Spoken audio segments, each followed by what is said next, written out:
Hello everyone and welcome to a new... Actually, that's my line. Hello everyone, and welcome to a new episode of Gentoo, your source for all things video game and tech related. I'm Cade Cox. He's back! He's back! And I'm Keegan Cooper. Let's get right into this week's new releases. You'll be able to see these games and many more released throughout the week on your favorite platform. By now, all of you who got the next-gen pre-orders should have them hooked up and ready to go. So this week, we're going to take a look at some of the games you are most likely already playing or could be playing right now.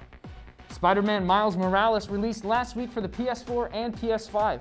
A war for control in Marvel's New York has broken out between a devious energy corporation and a high-tech criminal army.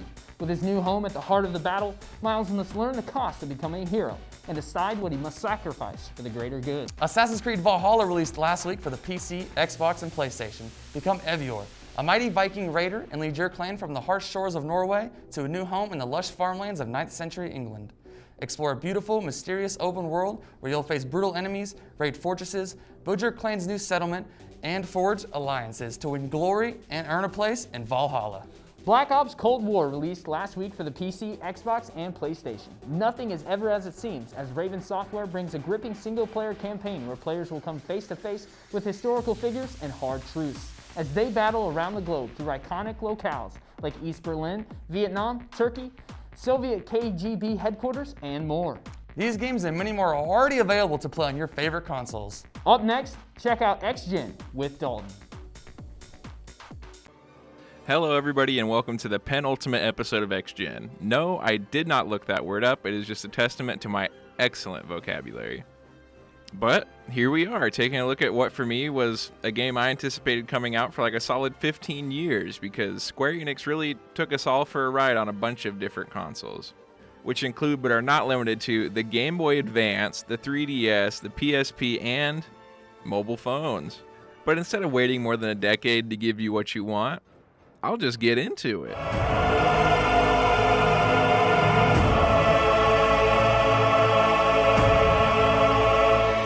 The story for Kingdom Hearts as a whole is nothing short of incredibly convoluted. As I hit on a little bit before, it spans nearly 20 years with a whole bunch of games on a whole bunch of platforms. If you really want to get caught up on the story up to Kingdom Hearts 3, I suggest you go and find another video somewhere on YouTube. They usually range from 30 minutes to like an hour and a half because there is really just that much to go over. However, I will do my best and try to summarize a little bit of what happened before, but we're mostly going to talk about this game in particular. This game, like most previous titles, follows our boys Sora, Donald, and Goofy as they continue their fight against Xehanort. Xehanort is a Keyblade master who wants to fill the world with darkness, and to do so he has been extracting hearts from people, and when the heart is removed they turn into a hostile creature aptly named a Heartless. Sora is also a Keyblade master, but he is on the side of the light along with his friends Riku, Kairi, King Mickey, and Master Yensid. The part where this starts getting crazy is when we have people essentially locked away within Sora's heart because Sora actually died once, leading to the creation of Roxas because Sora's heart was so strong it made a whole other person. But Roxas didn't have a heart because he is a nobody. Then when Sora was revived, Roxas went back to living inside of Sora, and that's really just kind of scratching the surface of it. In an effort to try and stop Xehanort, our trio go to many different Disney worlds and help characters from those worlds solve the problems created by Xehanort and the Heartless. Some of the worlds include Frozen, Tangled, Toy Story, and Monsters, Inc. While you're going through these worlds, you get terrorized by a younger version of Xehanort, who is a time traveler, because why not add a whole other layer to things? And he reminds us that the goal is to create 13 versions of Xehanort so that they can have a big clash between 13 darknesses and 7 lights in order to create Kingdom Hearts so that Xehanort can cover the world in darkness. You spend probably about the last 4 to 6 hours of the game watching cutscenes and having boss battles, which really does do a good job of wrapping up the trilogy while also introducing some of the problems we'll have to face in the future, guaranteeing more games, which of course is a great thing for me, but only adds even more confusion to someone on the outside looking in. The gameplay is definitely something I enjoy the more I play it and experiment with playstyles. I've heard people joke before about being able to beat the game by just mashing the attack button all game and that it really doesn't take any skill. Okay, that's maybe partly true, but mostly for lower difficulties. I normally play on just standard because critical scares me a little bit, but there are definitely challenging fights in the Kingdom Hearts series. Lingering Will and Sephiroth in Kingdom Hearts 2 are fights that come to mind. In my first playthrough of the game, final boss Xehanort did give me some problems, but the second time through, not so much. I do enjoy the Keyblade transformations that they started using in this game, which definitely allows the game to feel a bit more customizable. I've gone and unlocked the ultimate weapon, which with it being the strongest Keyblade in the game, definitely makes a fine addition to my collection. One thing I really am not a huge fan of in this game are the attractions. I just don't ever really feel the want to use one when I can just continue smacking away with my Keyblade or using my magic spells. Other than that, for me combat is fast and fun, and I've got myself all the way up to max level, so I may be a little overpowered at this point, but you know, I'm not complaining. Obviously, when this game came out, I was incredibly excited and hyped for it. So hyped that I beat the 30-hour game in 1 week. And I enjoyed it, but it just didn't hit as hard as my favorite game in this series, Kingdom Hearts 2, did. A year passed, and this past summer, all the remakes finally came out on Xbox One, and I played through the entire series of Kingdom Hearts again, obviously, ending off with Kingdom Hearts 3. Playing through it again, I realized just how much of the story I forgot, most likely from me playing through it so fast. But this time I decided to take my time and did pretty much everything. I hit max level, I took pictures of all the lucky emblems, and I beat the one secret boss they had in the game, and I had a really good time doing it. I personally wish they had chosen other Disney worlds, as I'm not particularly fond of Tangled, Frozen, and Big Hero 6, especially when at this point in time they already had licensing with Star Wars and the Marvel Universe, which, you know, could have had some really cool things going on with that. But even worse than the bad worlds, they had no Final Fantasy characters in this version. One of my favorite parts of the previous games was being able to see some of my favorite characters from Final Fantasy X and 7 having their own side stories, but they were just nowhere to be found in this game. Even with those couple of nitpicks, I still think this is a pretty alright game, and it will take its spot as my second favorite Kingdom Hearts game. I will eventually buy the DLC and fight all the extra bosses added into that, because, you know, more content makes Dalton happy. But for X-Gen next week, we have got one heck of a final boss lined up, and I kind of sort of break the rules, but you'll see that when we get to it. I will see you guys next week on X-Gen.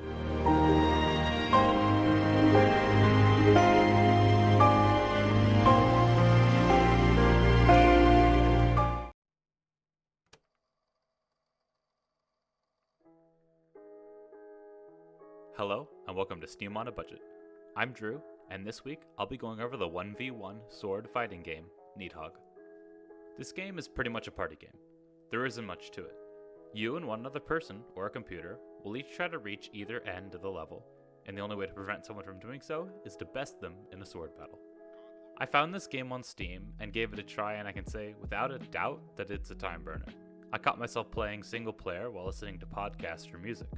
I really like that about it. First, let me go over what I like. The most appealing feature is the couch multiplayer aspect. The game is best played with a friend in the room with you. It's a party game through and through. Simple mechanics and friends to play with make it a must-play experience.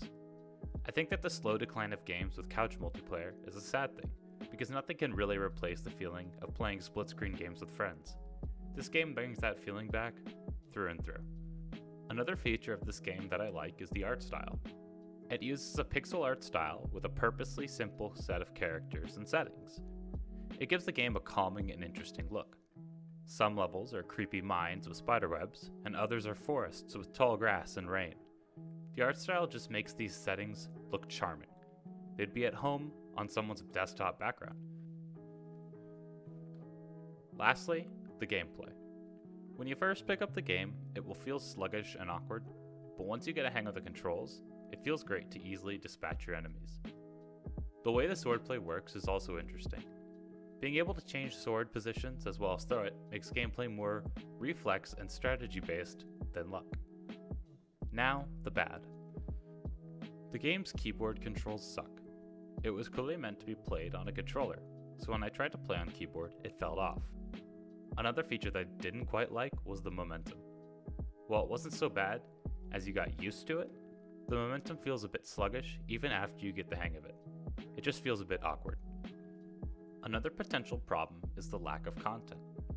There's a single player mode against bots, a couch multiplayer option where you play against friends, and an online multiplayer mode where you can play against Steam friends. These simple modes are fun to play, but can get a bit repetitive. This game was clearly designed to be played in short bursts with friends, as opposed to playing it for a long time alone. Overall, I'd say Neathog is a great little game that has simple couch multiplayer fun. The gameplay is fluid, and the mechanics are fun to learn. While there may be weird controls and sluggish movement, it's still a great game to have in your collection. This is Drew, and thanks for watching Steam on a Budget.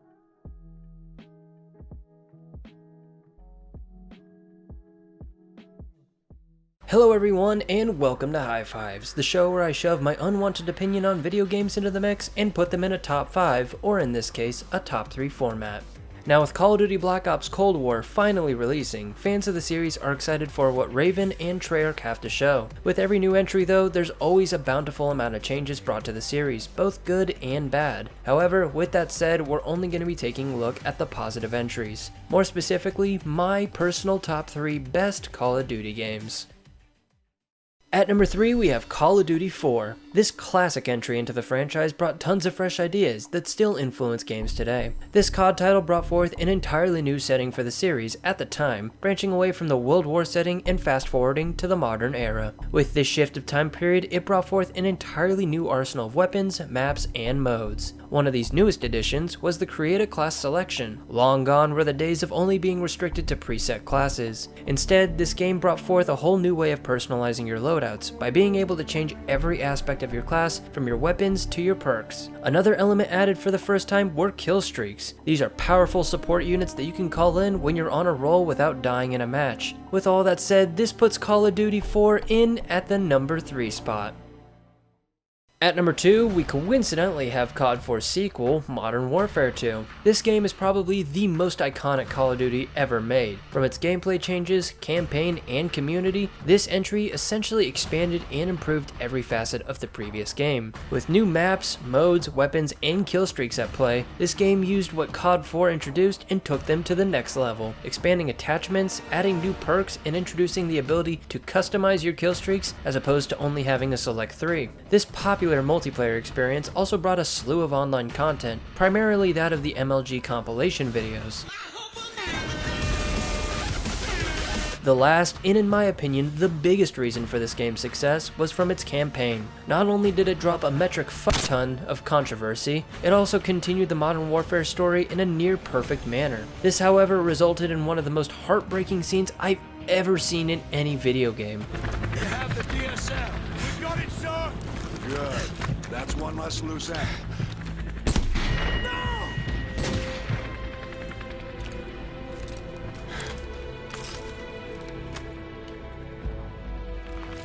Area is sanitized. All targets destroyed. Solid copy. No movement detected. 2-6 going into holding pattern. Now with that said, this places Modern Warfare 2 in at number 2. And lastly, at number 1, we have Call of Duty Black Ops 2. This not only to me, but in the overall opinion of most of the Call of Duty fans, agree that this is one of, if not the best COD game ever made. Regarding all 3 aspects of it being campaign, multiplayer, and zombies, this game nails every single one of them. The story was not only captivating and heart-throbbing from beginning to end, but also introduced alternate endings depending on certain choices you made, making the story even more replayable. The multiplayer felt perfect, the maps were iconic, and the amount of guns added brought a huge breath of fresh air to the series. On top of that, it introduced a Pick 10 Create a Class method, giving you infinitely more ways to customize your classes than the original system. Lastly, zombies. This mode is the crown jewel for this game's success, bringing classic maps like Transit, Origins, and of course, Mob of the Dead. It's no wonder why some of these maps are held in such high regard in the community. This game is the closest to a perfect package, and with that said, this puts Black Ops 2 in at the number 1 spot for the best Call of Duty game ever made. Thank you all very much for watching this episode of High Fives. My name is Chris Young, and I just hit a sick 360 no-scope. What is going on, everyone? Welcome back to a brand new week of Tuck Talks. This week we're going to be playing a game that I like to play as like a stress reliever, kind of, just help me relax. And you may be thinking, oh, you just played that game last week, you just played Monster. No. This week, I'm playing Solitaire. Solitaire is a game where you have to match all 4 suits of a deck of cards, hearts, diamonds, clubs, spades, in their respective order. And the way you match it is king to 2, red, black, or black, red. And then you also have to get the aces to start off in their respective categories before you can start putting those cards into the slots. So I'm going to go ahead and teach you guys how to play and show you guys what to do and whatnot. I mean, I'm not really a pro at it. There's probably a strategy behind it. This is the way that I play it. So if you're like one of those people, it's like, Well, why do you even play the game if you're not trying to win all the time? like my roommate, then like this probably isn't the video for you. But anyway, let's teach you guys Solitaire. So we have our deck laid out like this. You want to clear as many spots as possible. So if there's a king inside of this deck right here, then you can just put it right there. So I'm going to move this 2 over to there. And now we're kind of in a pickle because we need to move this 3 spot over to a red 4. But as you can see, all the cards that are out right now are black. So hopefully we can get a card. Oh, there's our king that we were talking about. Hopefully we can get a card that will help us out. So we're looking for a red card right now. There's a red 3. So put that right there. We need a red 5. Hopefully we can get that. There's a red 8 we can put right there, and we can put that black 7 right there, and then we got a red 10, which means we can put the black 9 right there. Ace of clubs is going to go right there. And then we got a black king. We want to try and get this 10 out the way so we can move the king there. So we are going to be trying to do that. Got a black jack, which we need a red queen to put that down so we can move this 10. So that's what we're actually looking for right now. So that 2 clubs just goes right there. What I'm just going to go ahead and do is I'm just going to go ahead and speed this game up and try and show you guys what a win looks like in Solitaire. It shouldn't take too long. So yeah, let's throw it into fast motion.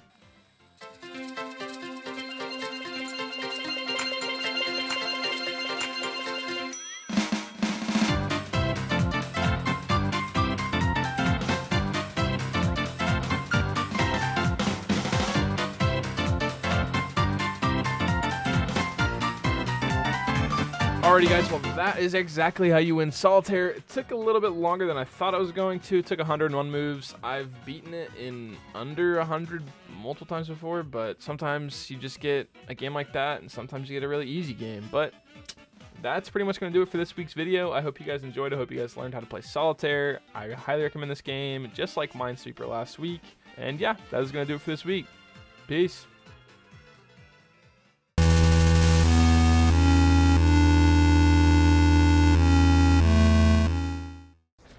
Hello everybody and welcome to a new episode of Project Delta. My name is Dalton Spees and with me this week I have Chris Young. And it is an exciting time to be Dalton Spees and really just anybody who enjoys Xbox. But I finally got my hands on the Xbox Series X, so we're just going to kind of do like a run through and I'm going to show off things that I really like and just kind of features of the console. We're going to be playing probably multiple games this week just because I can, and I have the ability to do that. So there's nothing stopping me. With this they've given me 12 teraflops, so I'm officially too powerful, and I should probably be nerfed. Yeah. Please, maybe a little nerf me. You're giving PC gamers quite a challenge now. Yeah, at an affordable price. For real, yeah. PCs are expensive. They are. Upkeep, man, that's rough. But so here we're gonna start off with 2K21, which is a game that you've probably heard me talk about all the time because I love playing 2K. I love my career.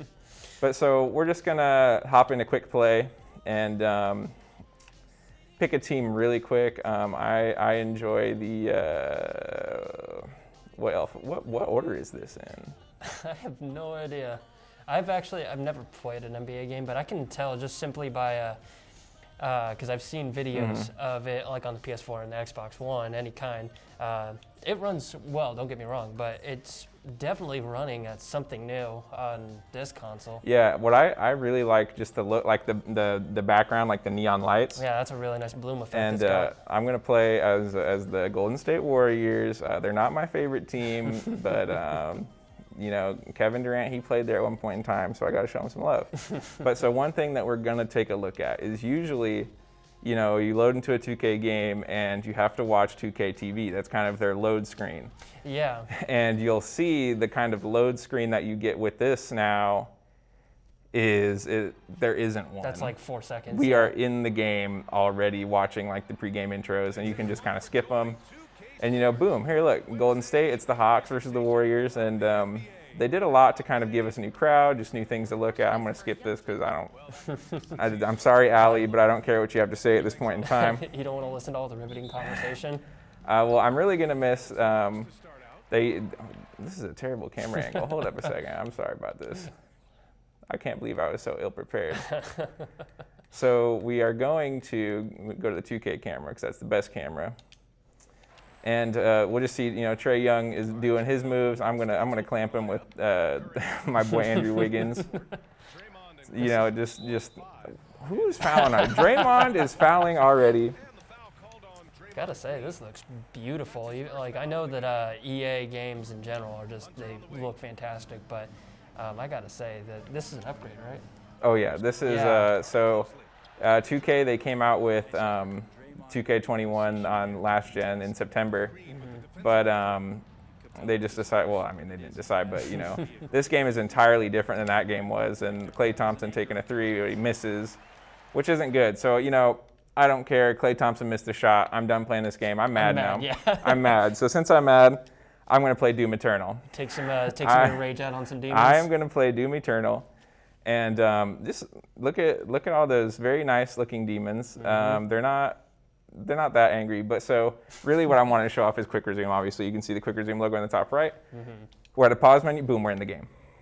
That is honestly insane with all the size from not only 2K, but now this very open world game. Yeah. Just loading like that. That was. And it's just like, boom, like that. So this is Doom Eternal. This is the first level. I have not very far. This is like a game I literally waited until the Series X came out because I knew that it was something I was wanting to play. Wanted the best experience. Exactly. And I was like, there's definitely no way I'm just going to waste it and play it on my Xbox One when I can play it here. Yeah. But I'm not very far in that game. Maybe and I kind of don't know what's going on. It's really hard. It's not really hard, but I kind of want to relax a little bit. So I think I'm going to relax with some Kingdom Hearts 3, Very nice game. You can see Goofy right there. And I don't know if anybody's ever thought, man, I don't like Goofy. But see, look, boom. We are now here with Goofy. You can see him and Donald are looking dib. And we're gonna go fight a gigantic dinosaur. Now, is this an upgraded version? This is not an upgraded version, but everything, it kind of just upscales. And especially with that, obviously the loading times are much faster. Yeah. And this game just looks so good. It really does. I don't know why. The mix of cartoony textures and the realistic backgrounds just looks so good. And the startup screen, I didn't even think that there was one, honestly. I was too busy looking at Goofy, and before I knew it, it was already in the game. Boom, we're in the game. Yeah. And this game, really enjoyable. You probably heard me talk about it on XGen already this week if you're watching the entire show. So, this is old hat because you're well versed in the Kingdom Hearts series after however many minutes of torture I put you through if you've watched it already. Yep, I've seen a good amount. That's for sure. So I'm sorry, I feel bad for you.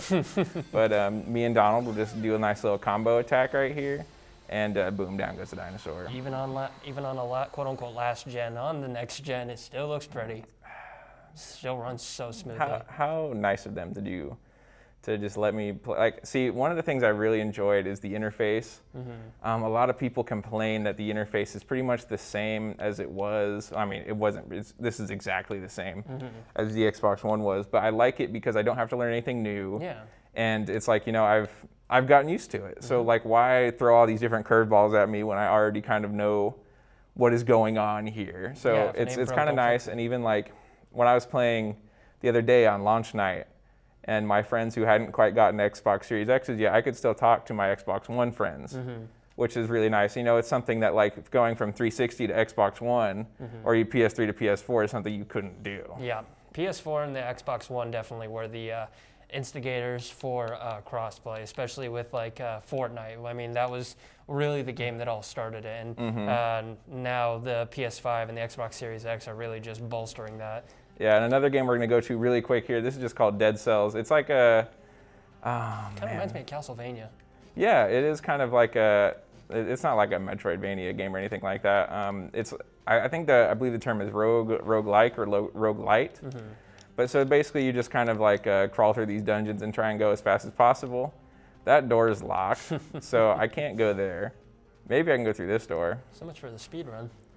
This is a slow run, an incredibly slow run.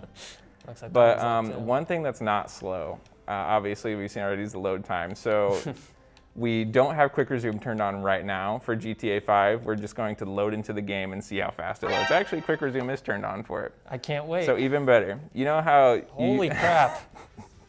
I didn't even get a chance to blink. Exactly. Like, like anybody who's ever played a Rockstar game, they know how long it takes for Grand Theft Auto to load in, like minutes even. Probably, yeah. And so this game, it cuts those minutes down to like when you're first starting it up, like even without quick resume, this game loads you into campaign in like 10 to 15 seconds. I've never seen this game run so fast.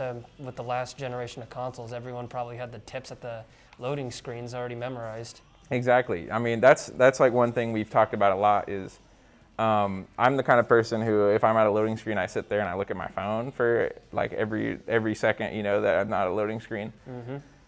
But there are no loading screens anymore. So That's truly something. when somebody's like, dude, you didn't text me back for hours, it's like, I'm sorry, dude, but Blame Microsoft. yeah, yeah, my Xbox loads too fast. I don't know what you want me to do about this. And I'm definitely going to be putting probably thousands of hours into this Xbox before Xbox 2 or Xbox Mini Fridge 2. Yeah, the Xbox Mini Fridge 2 comes out. And I'm definitely going to have a whole lot more fun, just like we had plenty of fun on this week's Project Delta. And I want to thank you for coming in and listening to me ramble about my new Xbox, which I love. It was a pleasure. So thank you for coming in, and thank everybody else for watching this week on Project Delta and Gen 2. We will see you for our season finale next week.